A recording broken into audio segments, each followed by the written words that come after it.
শুরু করেছে একযোগে 36টা জায়গায়। ভারতের ওই কাশ্মীর সংলগ্ন গুজরাট, রাজস্থান, জম্মু কাশ্মীর সহ যতগুলো অঞ্চল আছে সমস্ত অঞ্চলে রীতিমতো ছারখার অবস্থা। তখনই বোঝা গেছে যে সুর নরম হয়ে গেছে ভারতের, আর পারা যাবে না।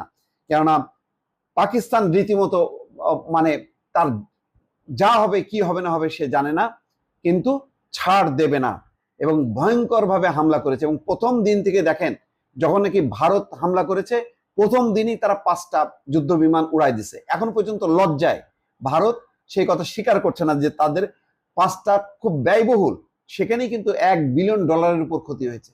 তারপরে রাশিয়ান যে তাদের আকাশ প্রতিরক্ষা ব্যবস্থা S-40, S-400 সেটা উড়িয়ে দিয়েছে, তার মূল্য $1.5 বিলিয়ন। সবচেয়ে গুরুত্বপূর্ণ হচ্ছে যে